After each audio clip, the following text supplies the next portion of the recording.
Welcome back, everybody, to the Below Average Joe's MMA podcast. It's Friday. That means we're back in your life with another MMA Weekend Preview, episode 126. Dominic Salee, we're here at the end of the week. How are you feeling? I know you were doing some Gruntman's work today with old Big Dave, so I'm just curious how that went. Yeah, a little landscaping here and there. But again, we ran out of supplies, so here we are recording now sooner than expected, but that's better. But yeah, man, it's weird this pay-per-view coming up, UFC 265 this weekend. The interim heavyweight title fight and the controversy around it and all this and that, losing Amanda Nunes. But as I'm looking here at the paper or the Google Doc and we're about to go through these fights, I'm still pretty damn excited. It's still a fun card. So I'm excited to go over these fights and a butt ton of news. It's going to be a fantastic start to the weekend, Noah. I agree. You know what?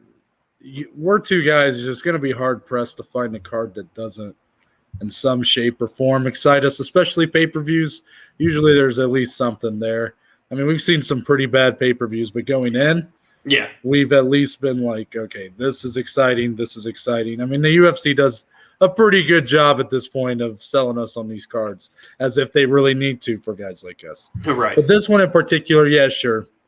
The interim heavyweight title fight, I don't like how we got to this point, but I like the fight.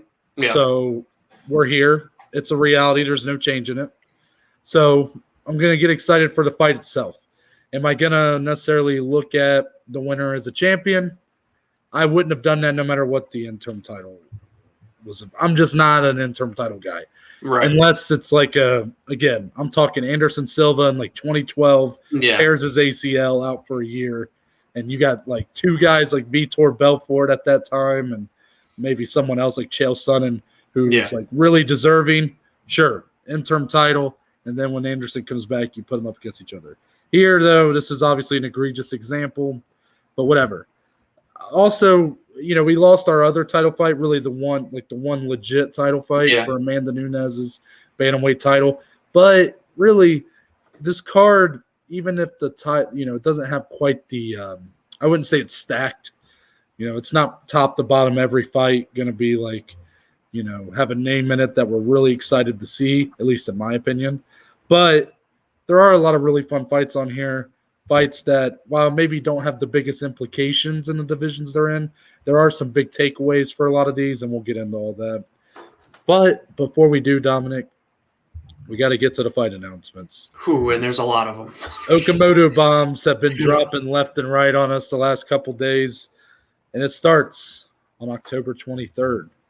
As we got a big headliner in store as number 2 ranked middleweight Paulo Costa, about a year from the day that he pretty embarrassingly lost his title fight with Israel Adesanya, he will be back, hopefully, to fight the number 4 ranked Marvin Vettori, who also, in some ways, I didn't think he got embarrassed in his last fight with Adesanya, but in some ways, maybe he did a little bit. It was a very heated fight, But this matchup, this is the two big guys. I said these are the two biggest guys in this division in terms of pure mass. Yeah, and these guys walk around at heavyweight weight, and they're cutting down to 185. So it's something to behold. But stylistically, this fight should be really fun. Paulo Costa gonna bring that pressure. Look, even though as big as he is, he's not really a power puncher. He's definitely a guy that puts the output on you, which is kind of just what makes him so dangerous. But Marvin Vettori, again, one of those guys that's kind of good everywhere, but not necessarily great at any one facet. But he probably will have a grappling advantage here, so that could be interesting. What are your thoughts on this one headlining October 23rd? I mean, truthfully, it's the perfect matchmaking for that top of the division for the guys that aren't booked.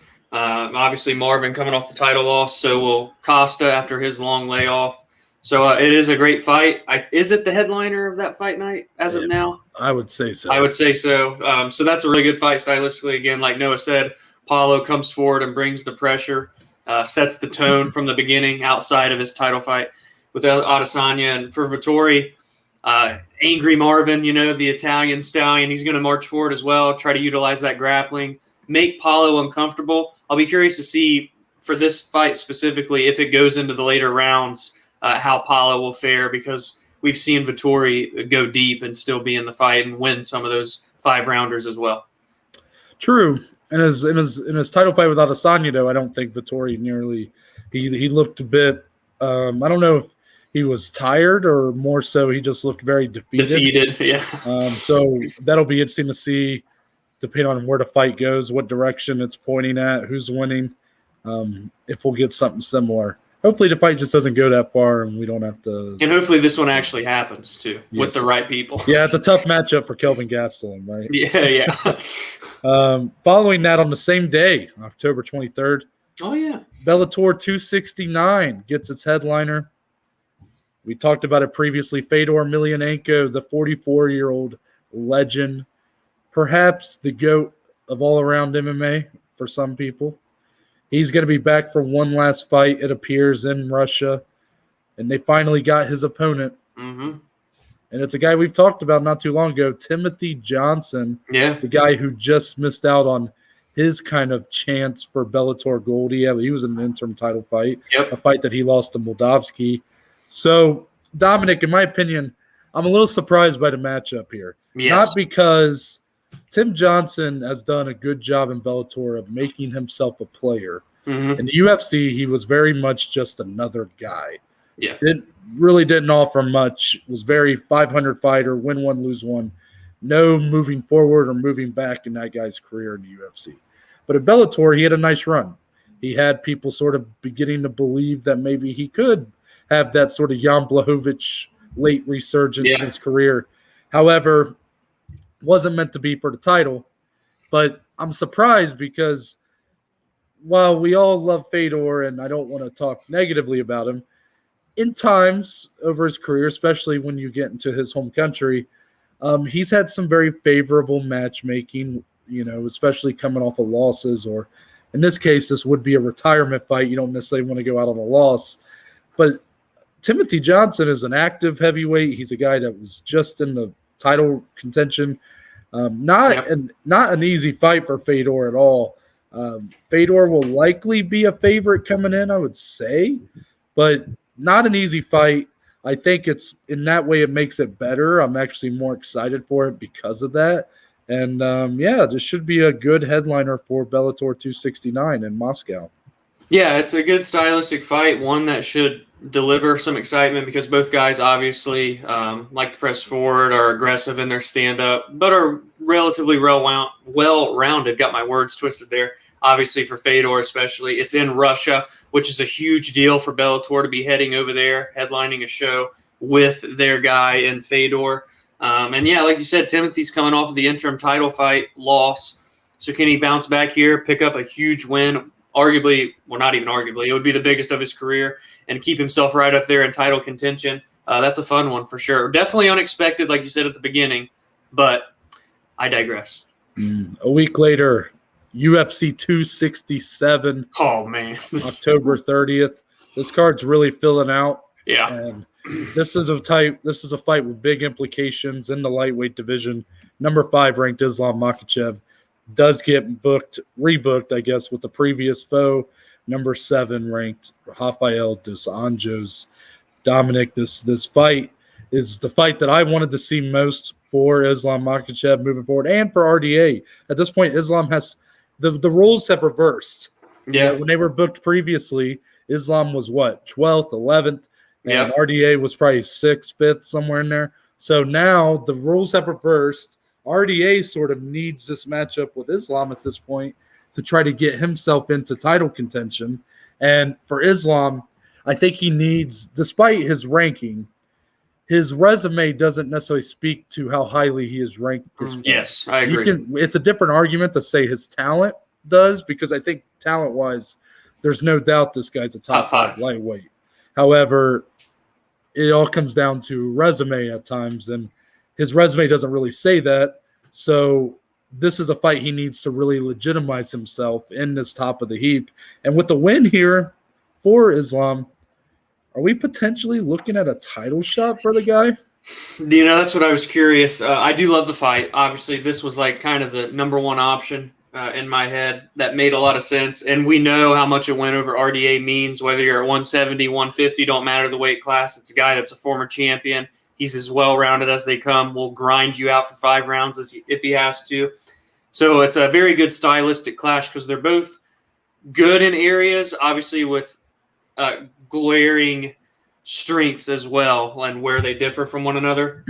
In terms of the title fight, I feel like Islam is kind of in a position where he's 1 win away from a title. And obviously RDA is ranked number 7, but the rankings only mean so much. I mean, Islam just beat the number 14 guy and then bounced over everyone to get the number 5 anyway. So I wouldn't be surprised at all if he beats RDA, especially convincingly, if his next fight's for a title. Yeah, I don't know if I'd be in support of that because it's so top honestly, heavy. If I'm being honest, I don't think it would happen because let's look at the timeline here. This fight's going to happen in October. By the end of the year, we're hoping Poirier and Oliveira will have their title fight. Depending on the winner there, I would assume the next challenger is going to be the winner of Chandler Gaethje, no matter who the winner is in that matchup. So I think Islam might end up having to do one more. Perhaps the loser of Chandler Gaethje or the loser of Poirier Oliveira. If Oliveira lost the title, I would love to see Oliveira and Makhachev. Yeah. But that's all. That Makhachev's got to win this fight first, and RDA is no pushover. The guy is a former champion.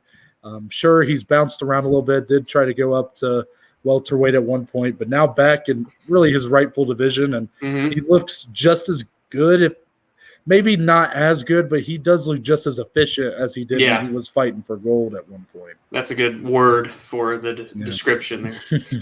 On the same night, probably a little lower on the card, you'll have a couple heavyweights, but big implications in this one too. Number 5, Alexander Volkov, and number 8, Marcin Tybura. Dominic, who do you feel has more at stake in this fight? More at stake, excuse me, in this fight? Because really consider where these two are. Tybura is on a bit of a run. It's surging right now. But it's a guy that's nobody really expects him to get any further than he's at now. Yeah. And he's kind of at least had some failed pushes before, or at least he's had that surge before where he's ultimately came up well short, had a losing streak, had to come back from that. While Volkov, we see him look amazing and then very underwhelming, and then amazing and underwhelming. So who do you think has more to lose, I guess, in this fight? That's a really good question because for Volkov, former Bellator champion, he is, I think, 7-3 in the heavyweight division in the UFC, 7-4.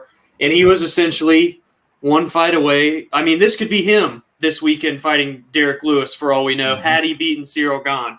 So in a way, it's a bigger fight, more to lose for Volkov, because if he loses here, he's going to get shipped back in the rankings even further. And you know how hard it is to climb back through when you've already been at the top for such a long time, because he's been like a top 7, 8 guy for essentially since he's been in the division. So how long can he retain that, especially if he were to lose? For Tybura, like you said, he's always had low expectations, so he's already surpassed them. He's been in the top 15 before, fell out, and now here he is again on 4 or 5 in a row, looks the best he's ever looked. And if he can come out and beat Volkov, man, to have him into the top 5 out of nowhere is something special. So yeah, I'm going to go more on the line, more to lose Alexander Volkov in that one. Yeah, I'd probably agree with you. I think you kind of sold me on it right there with that description of kind of where they're at. I do think in terms of matchup, though, I think this is a tough fight for Tybura. Yeah, the size will be crazy. Size is going to be a big factor. Volkov's just a very precise and technical striker. And while at least Volkov doesn't necessarily carry the power to maybe one-punch KO Tybura, whose chin has been a little iffy in the past, I just think that he could get picked apart here. Yeah. He'll have to definitely, I think, pull out a bag of tricks to keep the big man on his toes, Oh, yeah. Happening a week later, as we know, back-to-back numbered events. Oh. So those two we talked about, looks like it's going to be happening on ABC. I don't know if I mentioned that previously or not. But UFC 268 on November 6th. We'll see the return of a former middleweight champion, that being Luke Rockhold. Dominic, I said on Monday's episode, I believe, that and we talked about this, that Luke Rockhold, has been talking about really in order to come back, he needed a big fight, a big name to really interest him. And the fight he's going to get is number 8 ranked Sean Strickland, who just had the biggest win of his career about a week ago against Uriah Hall. Not the fight that I thought he would take. I even came out and said, like, Sean Strickland is not a big enough name to entice Rockhold, but Rockhold did kind of clear the air on that. Yeah. He said the real reason he's taking this fight is because it's going to be in Madison Square Garden. New York City. It's a big card. So that makes sense. Now, as far as the fight itself, this worries me for Rockhold a little bit because, and I would hope he wouldn't do it at this point in his career. The guy's lost, 3 straight fights dating back to 2017 or something like that. Something like that. So 3 straight losses, let's say. All knockout. Yeah. Yet each time, even with Blachowicz, it seemed like he was really underestimating his opponents. And I would hope that in his position, he would recognize that he can't really do that anymore. But it wouldn't surprise me if he did, because I didn't think he should have done it to Blachowicz in the first place. Yeah. Since Sean Strickland, as I called him, a technical brawler, a guy that'll really come out here and look to stay on the feet and trade with Luke Rockhold. I really feel like Luke's skill set is much better than what Sean Strickland has shown us to bring to the table.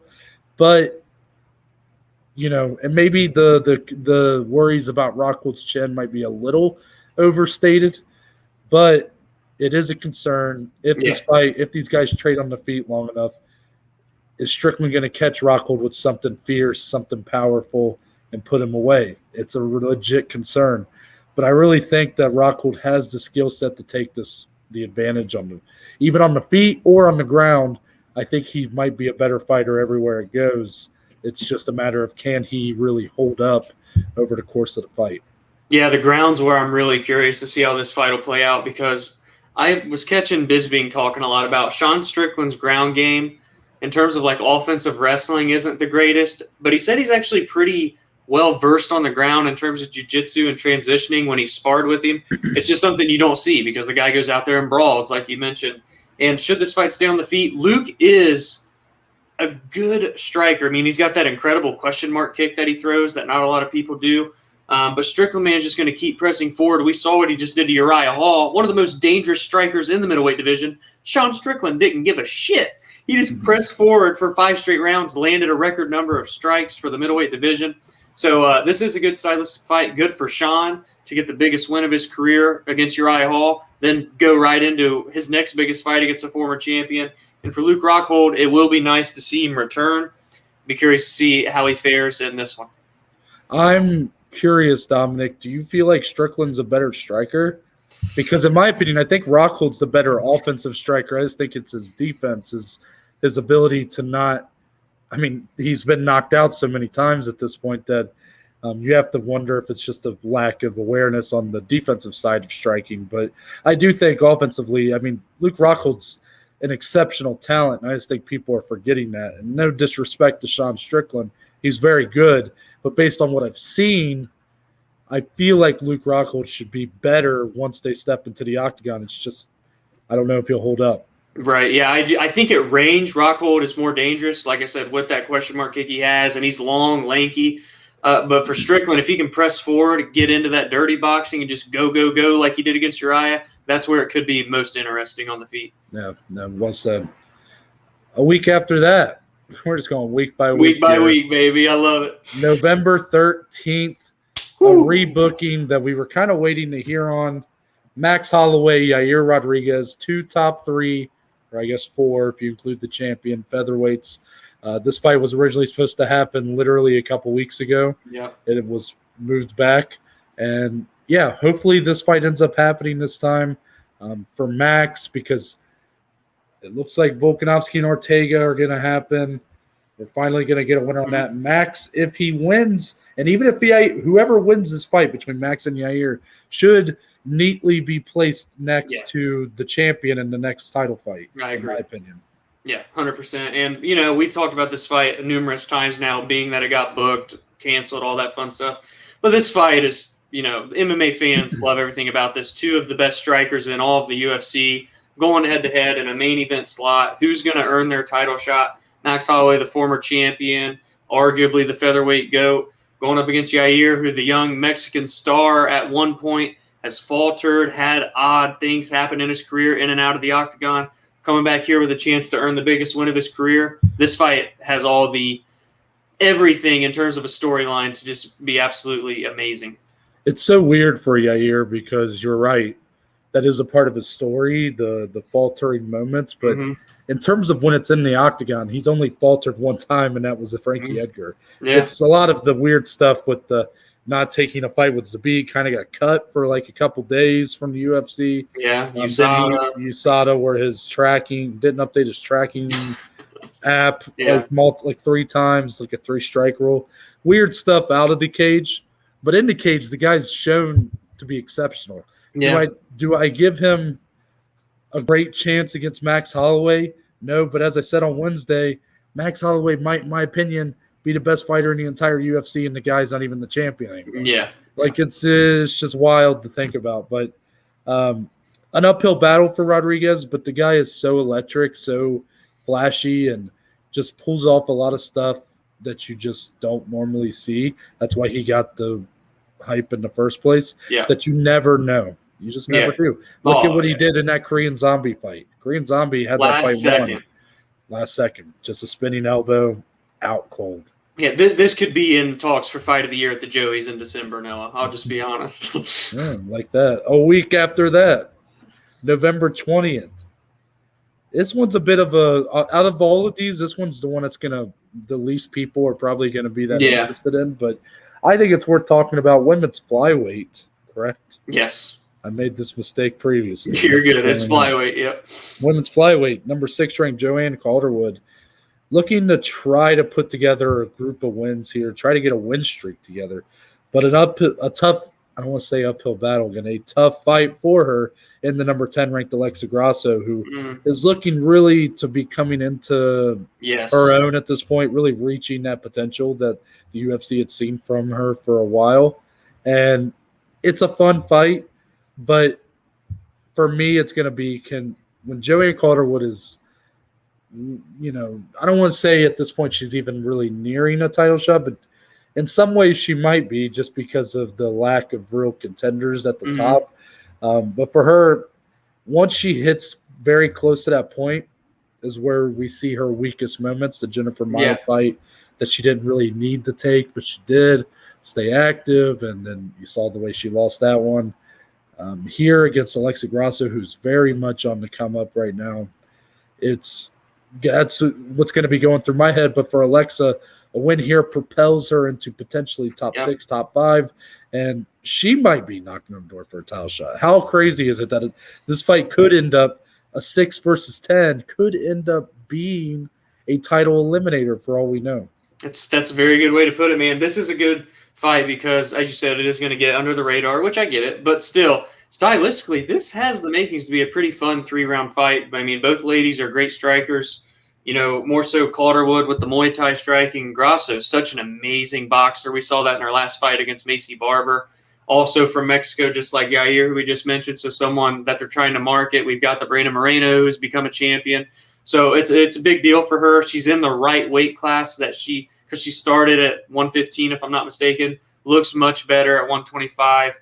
As you said, putting it all together right now as well in terms of her career, where she's at. It should be a fun one, man. And like you said, it could be a title eliminator, or at least you win this one and you're one away, because that's just how it is right now at women's 125, trying to find challengers for Valentina. Yeah, my one concern for Grasso as she moves forward is, in my opinion, I know that so far her results at flyweight are better than when she was at strawweight, but I just think it's because she's developing so much. I do think she's a bit undersized in this division. I think she could be maybe even more effective as a strawweight, but she's here for a reason. Maybe that cut's just not good for her. Yeah, and her boxing should carry her pretty far. It's not.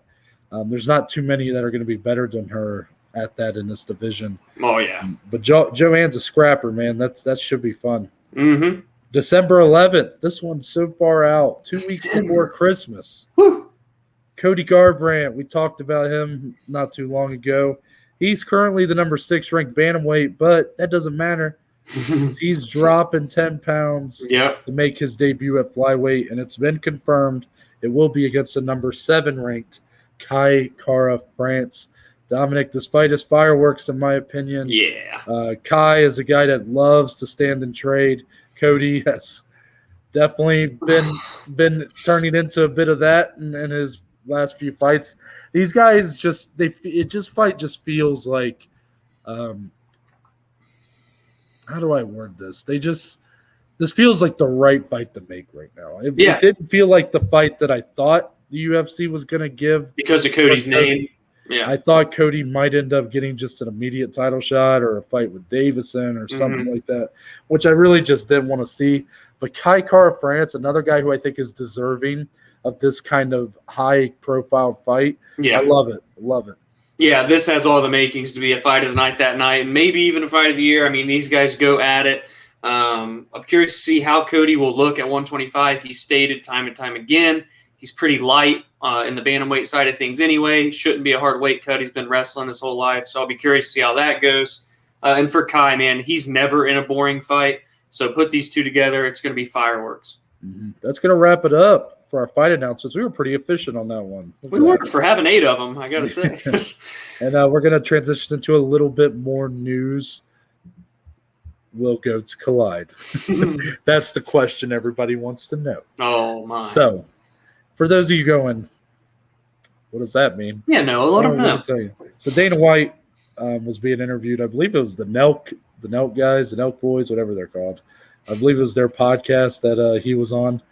And he said, essentially, Stipe Miocic, the former 2-time heavyweight champion and all-around heavyweight GOAT, was offered and has accepted a fight with the light heavyweight GOAT and all-around potentially just the GOAT in general, Jon Jones, a guy who just seems you almost forget he's there sometimes because he's been gone for so long. Obviously, he's had his bouts with the UFC over fighter pay. Everybody thought him and Ngannou was going to be the fight to make, coming off Ngannou's win over Stipe. That has not been the case. Jon has doubled down and said, I will not fight until 2022. Obviously, he hasn't accepted this fight, but Stipe has. We're halfway there. Dominic, 2 questions. 1, in your opinion, if you had to guess, will Jon Jones accept this fight? And 2, how does the fight go? Oh, gosh. Okay, well, I will say, to add on to this, Jon had just tweeted the day that this was like out there in the news, champion 2022. So Jon, you know how he is on Twitter sometimes with the mystic messages and all that kind of stuff. So does he mean, okay, I'm turning this down essentially and I'm going for the belt in 2022? Or does he mean, all right, I'm going to come in, beat Stipe, and be champ in 2022? Pick your poison there. It's one of 2 ways. But I just thought it's cryptic of Jon to do that on the same day that this comes out. Will this fight happen? My gut says no, unfortunately. As legendary and as huge as I think this fight would be, I just think Jon is so dead set on fighting straight for the belt when he comes up, and rightfully so. I mean, he's the longest reigning champ in light heavyweight history, one of the best to ever do it. So I understand if he doesn't take it. I think it's a great fight to welcome him to heavyweight because it's not like Stipe's Francis Ngannou. He's not tipping the scales at 265 like these guys, Derrick Lewis, Ciryl Gane. So I think it's a good welcome stylistic fight for Jon, test the waters. It's not easy by any means, but a really good test against the heavyweight GOAT. So I think it's a great fight. Will it happen? Gut says no. How does it go if it does happen? I guess you'll just have to wait and see when we preview it. I can't put me on the spot like that now.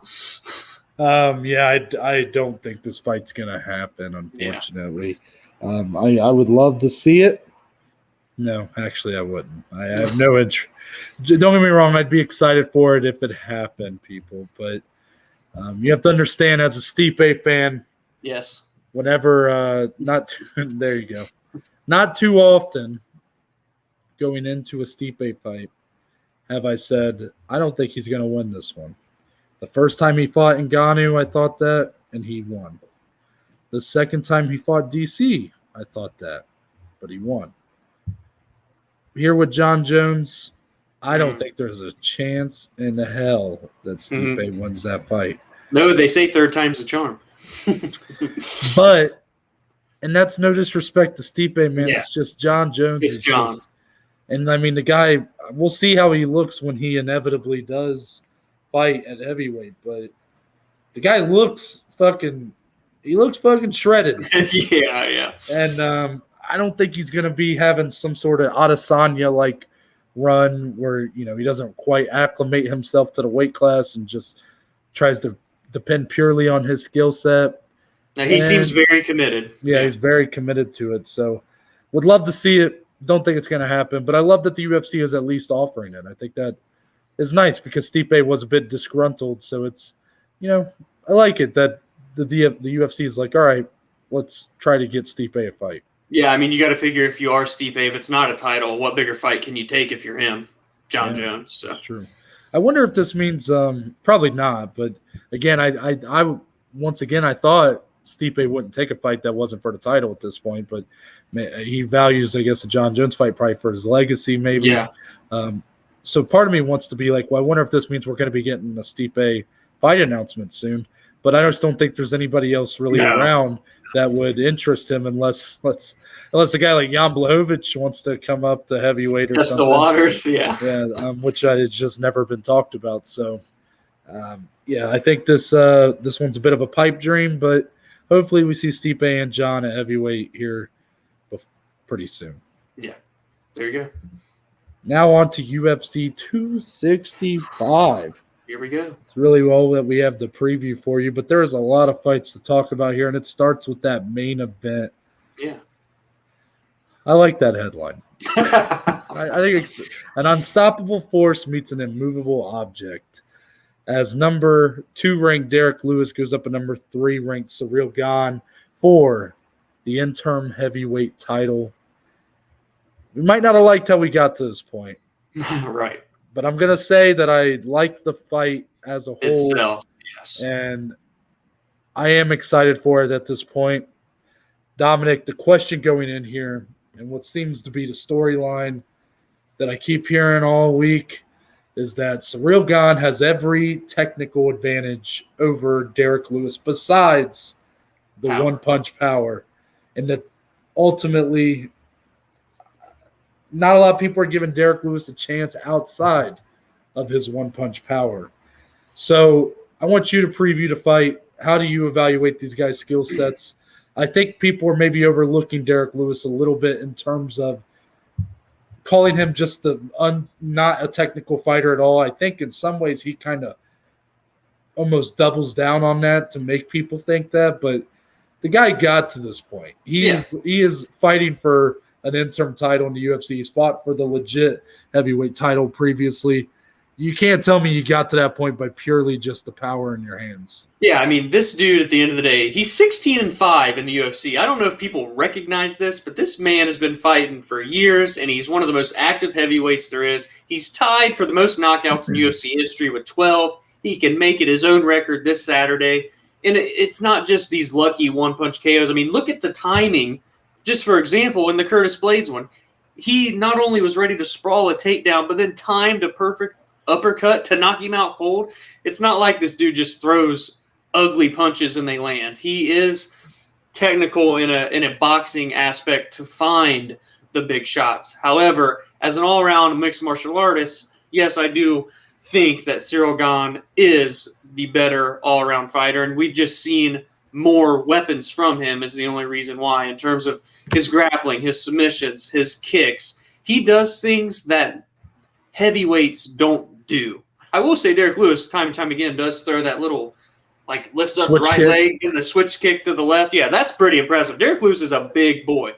But besides that, Gane, as an overall MMA fighter, we've just seen more tools. And it's wild to me because this man didn't even start fighting professionally until 2018, and here he is getting ready to go up against Derrick Lewis, one of the best fighters in the heavyweight division. an interim belt on the line, a chance to fight Francis Ngannou next. He's undefeated, 9-0. So it does seem, and the betting odds even sway in his favor largely, which is crazy. I think he's like minus 370 or something. We're not a betting podcast. I'm just saying that's big numbers. But it does just feel like everything is swaying into Gane's favor. And it's weird because usually during a Derrick Lewis fight week, all the noise and the talk and everything is about Derrick. This week, it feels kind of reverse, where all the talk's about Ciryl Gane and how great he is. And we know that he is great. We talk about this every time he's brought up on the show. We say that when we see him step into the octagon, we see a future champion, right? So, I just think it's a very interesting fight because for Derrick, you got to think he's going to go in and obviously look for the knockout. Is he going to go in and take down Ciryl Gane and lay there? No, that's not what Derrick Lewis does. Is he going to submit him? We talked about that on one of the shows last few weeks or whatever. I doubt it. He does have one submission victory in his career. It's just Gane more paths to victory, I guess, is kind of the way I'm looking at it. But he's got to be able to evade the power because you said this off recording and you're going to go into it when you break this down. We've yet to see him really get tested when he feels that heavyweight power. Yes, he's taken shots, but not a Derrick Lewis shot. That is true. That is true. And that is kind of my biggest question going in here. Ciryl Gane does have the advantage in most technical aspects that you can evaluate a fight outside of the power in the hands. That's been proven. Ciryl Gane, not necessarily a one-punch power guy. Derrick Lewis, all power, all gas, no break. Yeah. In terms of how this fight goes, because of that, even though Derrick Lewis has been finished in his career, I have a hard time seeing Ciryl Gane getting that finish. So because of that, if Ciryl Gane has the advantage early and kind of does what Ciryl Gane does, is very technical, stays on the outside, throws a lot of leg kicks, I think this fight will go into the later rounds, into those championship rounds. The issue becomes is that Derrick Lewis can carry that power into rounds 4 and 5. He's a very flat-footed guy in general. He doesn't depend on his movement to have that power in his hands. I mean, so even if he's tired in rounds 4 and 5, the guy's going to have the power. To me, Ciryl Gane's chin is untested, so he has to essentially be perfect for 25 minutes. Derrick Lewis only has to be perfect for one punch. Yeah. That's how I look at this fight. So when you see that, when I say it like that, it kind of flips it on its head. All of a sudden, Derrick Lewis is the favorite going in. Yeah. But you guys know how I feel about Ciryl Gane. I think he's a future title holder, this fight notwithstanding. I don't count this. Dominic sent me a tweet that pissed me off so much. I figured it would. It was comparing the amount of days it took Jon Jones to become champion than Ciryl Gane and how Ciryl Gane was going to beat that record, right? I think he was like 30 days more than Jon. Oh, okay. But what pissed me off about it is just that Jon Jones won the legitimate light heavyweight title. Yeah. Ciryl Gane fighting for the interim title, and not even an interim title that feels like deserved. Yeah. However, the winner here will be hopefully fighting Francis Ngannou next, and because of that, someone's making a statement here, in my opinion. Yeah. And, tell me what you think of this, Dominic, because I've started to see whispers. Okay. People whispering after the last couple Ciryl Gane fights, his wins over Rosenstruik and then his win over Volkov. I've started to see, and it's not loud enough yet to the point where, maybe you haven't even heard this, but I'm starting to get the gist that Ciryl Gane might be running into getting that boring label as a fighter. I hate it. Do you worry that if he let's say puts on a masterclass showing in terms of technical skill and does all the right things to avoid Derrick Lewis's power, but the fight's a bit dull because Derrick Lewis isn't really offer anything offensively, do you think that the fan base may have some backlash against Ciryl Gane? They will, unfortunately. I have seen already some of that, to be honest. I mean, his fight with Rosenstruik was not the best. We get it, right? We thought that was going to just be absolute fireworks. It wasn't. He outstruck him, outpointed him for 5 rounds. However, I thought he bounced back and looked incredible against Volkov. I loved that fight. I didn't think that was boring at all. He was way more active, showing way more weapons, and really pieced Volkov apart. It's not his fault the guy wouldn't go down. I mean, he's a 6'7" behemoth. So the Rosenstruik fight, outwithstanding every other fight this dude has had, has been all. He's got submission victories. He's got knockout victories. So it's unfortunate. Yes, he will get that label if he were to go out and just outpoint Derrick Lewis for 5 rounds. And I'm sure he even recognizes that. But at the end of the day, this man is fighting to win that interim belt to ultimately get to the main prize, which is Francis Ngannou's undisputed title. And, I've seen whispers of it already. I have. I dislike it because I just love this guy so much. And truthfully, I respect his game.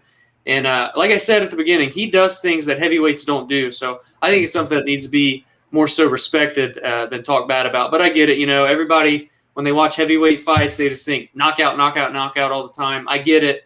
But this man, he's a different breed. He's the next generation type fighter. So it's unfortunate. But, yes, it can happen if it's a dull fight against Derrick Lewis Saturday.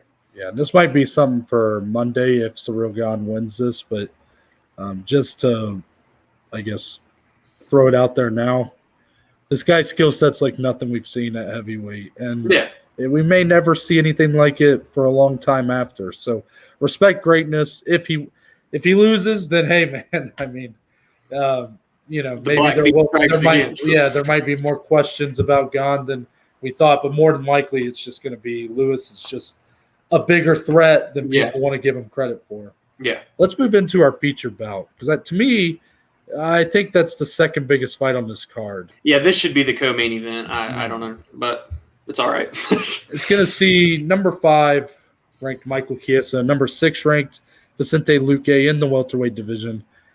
And the headline speaks for itself. A new welterweight contender emerges. That's the storyline going in here. 2 guys who have, I don't want to say quietly, because Michael Chiesa has been around for a long time. He's always been in some pretty high-profile fights, even main evented a couple cards. Mm-hmm. Vicente Luque, while not necessarily put in the most prominent places on cards most of the time, has been in just a mass it's never quiet. Yes, a mass amount of fight of the nights and performance of the night bonuses. The guy's racking up 50Ks every time he comes out. So here they've been matched up against one another because now they're at a kind of a crossroads where are they pretender or contender? And I've said this for Michael Chiesa previously that when he reaches – because he's been around a little longer than Vicente Luque. He's been a player, if you will, for longer, even if it was in a different division. When he gets to that fight where with the win, he's, a contender. He's there, yeah. He loses. Yeah. However, I kind of said that his fight with Magny back in January was that fight because both guys were also in the same position. Yes, and then Chiesa won. However, it almost feels like he's in a similar position here against Luque. The winner here look at it like this. Kamaru Usman's manager said that these 2 guys were more deserving of a title fight than Colby Covington. Yeah. And maybe even said more deserving than Leon Edwards. While Edwards, you're going to have a hard time, I guess, passing up Edwards any longer. Yeah. I do wonder if the winner of this fight might have locked a chance at a title fight with Kamaru Usman, a fresh matchup for both of these guys, and especially, in my opinion, for someone like Luque, who, while he has had, I would assume he's had more losses in the UFC than Chiesa. It might have took him a little longer to get here, but a guy that I think offers something stylistically to maybe appeal to the UFC to book that fight. Chiesa you might have a harder time convincing people that he has much of a chance against Usman, but no matter what, I think these guys are coming in here looking to make a statement. I think this fight might end up being a lot of fun. Yeah, this is interesting because what Chiesa is going to come in and do. Every fight, he's going to look to grapple and grind you out, look for the submission if possible, and if not, he will dominate you for 5 rounds. Just ask Neil Magny, and you don't see that happen to Neil Magny very often because Neal has a pretty similar fight style in that sense as well with the grappling, and it just looked like it wasn't even close. For Luque, this dude comes out and throws bombs.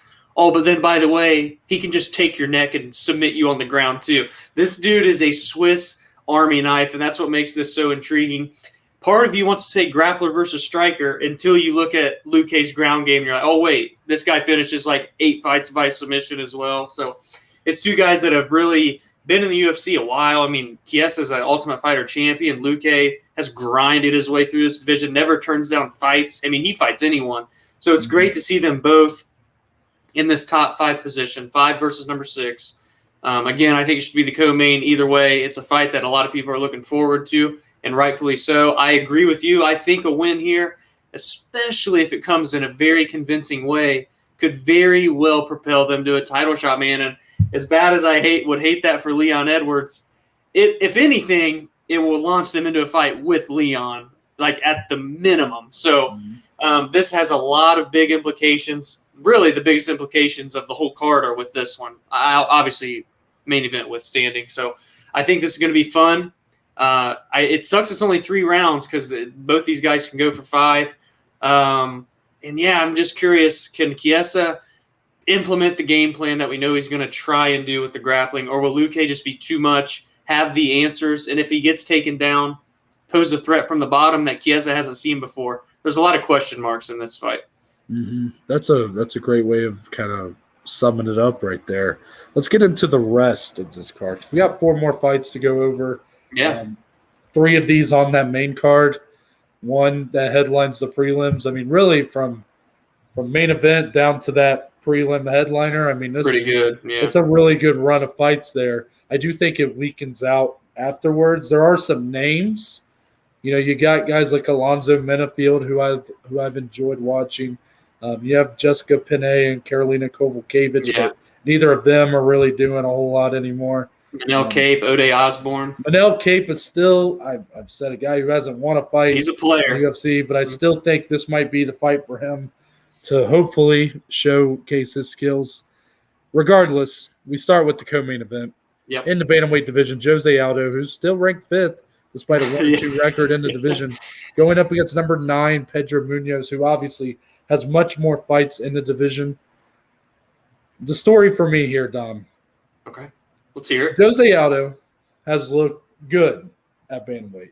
Mm-hmm. You can argue he probably won the fight with Marlon Moraes as his debut. Mm-hmm. Judges gave it to Moraes.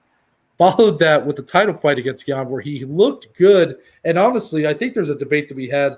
While he may not have even taken a single round in that fight, he might have overall put on a better performance than Aljamain Sterling did against Gane. I think there's an argument to be made there, just a lot more so he did it longer. Yes. But he lost.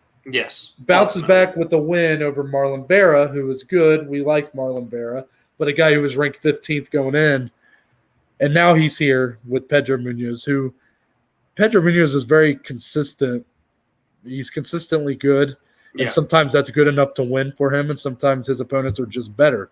That's really what it's kind of came down to. I mean, I thought he beat Frankie Edgar, one of the first cards we ever went over. I think it's the first fight night. It was. We previewed on this podcast. We both thought Munoz won that fight. Edgar ultimately gets the nod. Yep. But regardless, the 9th ranking, I don't think does Munoz justice, but that's what he's got. It's card he's been dealt. That's fine.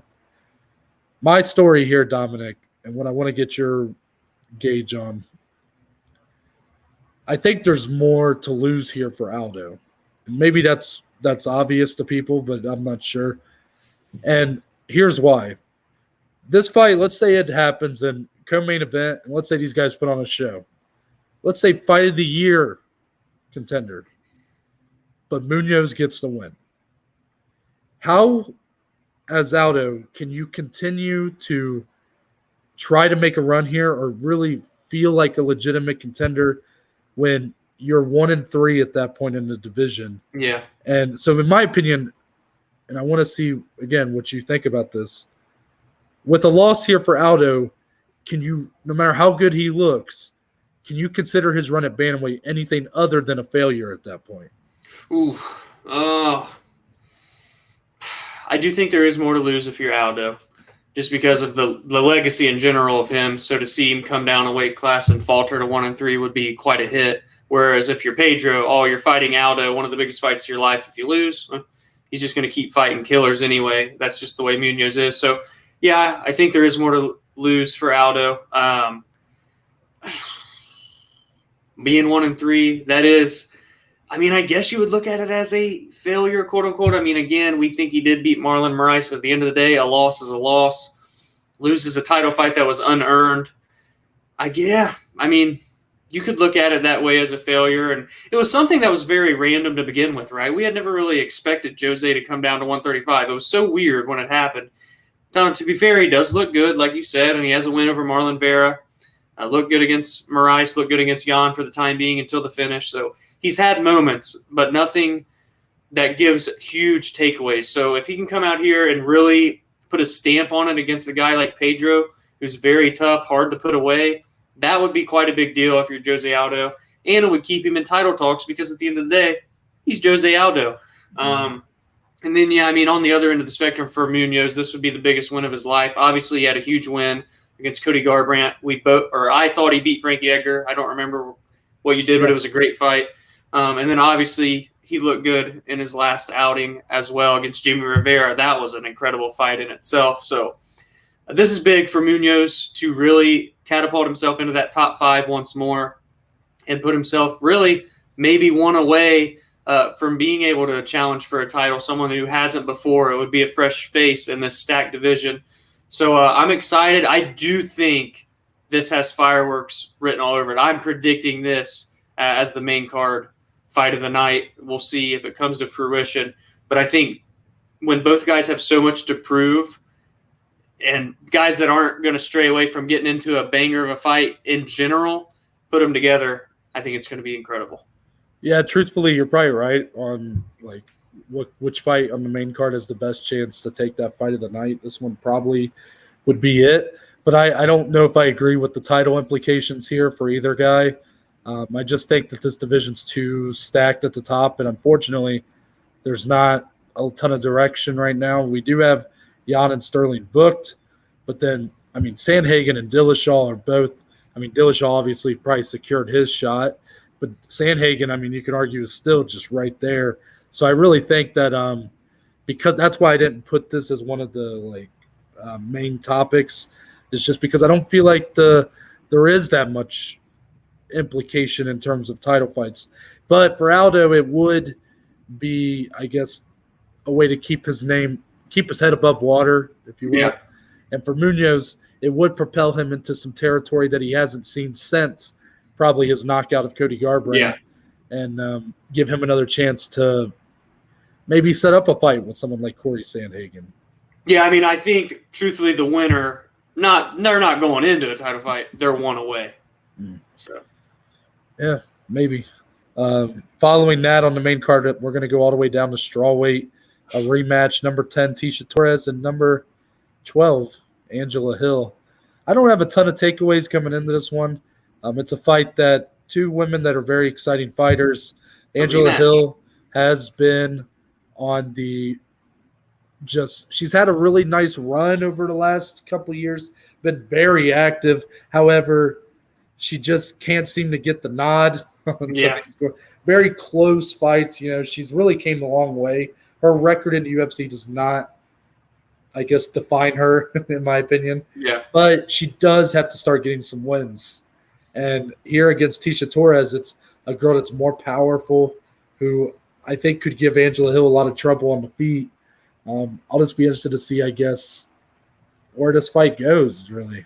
Yeah, that's a good way to put it. Where will the fight take place? Tecia got the upper advantage, won their first fight a few years back. So curious to see, because it feels like Angela has done more since that first fight, but at the same time, Ticia's now on a 2-fight win streak and has looked good, or looked better than she has previous, because she was on a little bit of a skid. So it is an interesting stylistic fight. Two women that are kind of just good in multiple areas, but not great anywhere. Well-rounded. Angela Hill's super long. Ticia's super short and stocky. How will that play on the feet and, of course, in the grappling, where they're both really good as well? It should be a bit of an interesting stylistic clash. You're right about since that first fight, it does feel like Angela Hill's done more. However, again, she hasn't been on the right Yeah, end of a Tisha's lot the of one these on the win decisions. streak. So. Yeah, so it's kind of complicated in that way. Yeah. Hopefully, we'll get some direction for both women moving till Monday. Maybe we can talk more about what happens next. Couple bantamweight contenders open up our main card. Yeah. Song Yadong, the 23-year-old phenom, and Casey Kenny, who had a great showing in his last fight against Dominic Cruz, but came out on the wrong end of a decision there. Song Yadong is in an interesting spot because, again, he's 23 years old. Yeah. Everybody knows the potential that this guy's had, but he's had it now for upwards of a year and a half, 2 years. I mean, we've been talking about this guy since he was 21, since maybe even before he could drink. And so now he's 23, so he's still so young, still got so much potential. But he finds himself in a little adversity here because he is coming off a loss in a very close fight with Kyler Phillips, who's very good. But after that, he lost his ranking. You also consider before that fight, he won a very iffy decision against Marlon Vera, a fight that I think most people would agree he did not look like a winner in. So while sure, a win is a win, we're now running into this territory here where maybe for Song Yadong, he's just not ready to fight those, top 10 level contenders.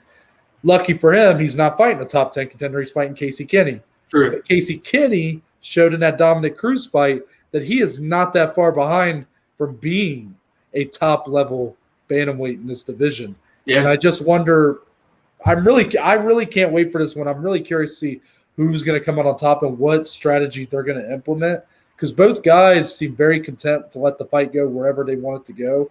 I think the one clear advantage in my mind is that Song Yadong probably will have a power advantage here. Yeah. So if this fight does turn into a slugfest, it'll be interesting to see if Casey Kenny, who probably has the technical ability over Yadong, could he really just stick and move a lot better, or will Song Yadong really land those big power shots and put him away?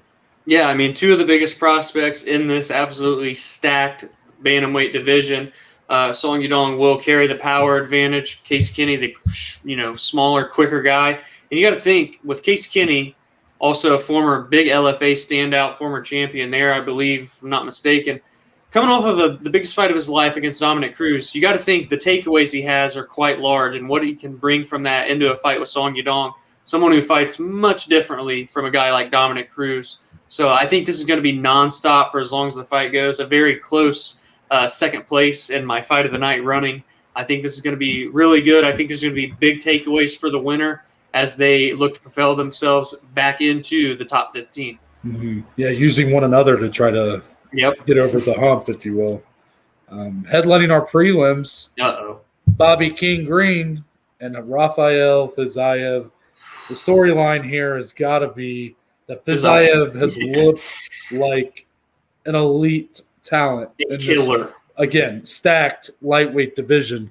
But he's really just looking to keep building up his resume in order to get into those top of the ranks or even get a ranking in general. Bobby Green's had a nice run. We enjoyed his run in 2020. Yeah. For a while, he was the king of the Apex. He did have a loss against Thiago Moises, very close fight. Yeah. But that shows, I think, how close Bobby Green is to that ranking where he lost to Moises, and then Moises kind of ended up with Makhachev. Islam, after.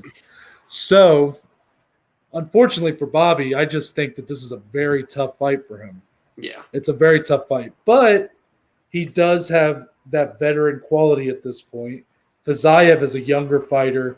He does have the very technical striking that should perhaps be enough to get him a victory. But we've seen a lot of times it doesn't matter when you have a guy who's just a much smarter fighter who fights a much smarter game plan, which could be the case with Bobby Green here. Doesn't always turn out that way. Yeah, I just think both these guys are good strikers. Bobby's a very good technical boxer. He's shown that during that win streak he had, and even against Moises here and there. But where Bobby Green is strong at, Fiziev, I just feel, is even more strong, and he carries the power along with his precision and technical striking as well. I mean, he absolutely slept. I think it was Renato Moicano in his last fight. Yep. So, it was brutal. So this is a tough fight for Bobby Green. However, he's a veteran of the game. He's been there and done that with a lot of big guys. Fiziev still tampering with the waters, if you will, into this division. So this is a big fight for him, and if he can pass this test, especially convincingly, this kid is looking like a future title contender in the years to come. Mm-hmm. That's going to wrap it up here for our MMA Weekend Preview. Give us your thoughts on these fights. Let us know what you think after watching them on Saturday, and we'll showcase your thoughts on Monday's episode. And speaking of which, that's the next time you're going to see us. It's going to be Monday with the weekend recap. We'll go over everything we just talked about here, but obviously the fights are going to take place, so we'll have something to talk about there. Any fight announcements or news that happens between now and then, we'll also showcase on there as well. It will be a 2-episode week, so following that, it will be a Friday episode. But until then, Dominic, tell the good people where they can find you on social media. You can find me on Twitter, on Instagram, at DCLE14. More importantly, follow, engage, interact with the podcast on Twitter, on Instagram, at BAJ_, never, ever forget the underscore, MMA podcast. Twitter, Instagram, at NTBaker_. There is a link to the link tree on there. Follow those links and see where they find you. That's again, don't forget the underscore at NTBaker_ on Twitter, on Instagram. Shout out to Anchor, today's sponsor. Look at those links for voice messaging, or if you would just like to leave a little donation there for the podcast. So we very much appreciate it. But that's it. We're out, and we're going to see y'all on Monday. Peace.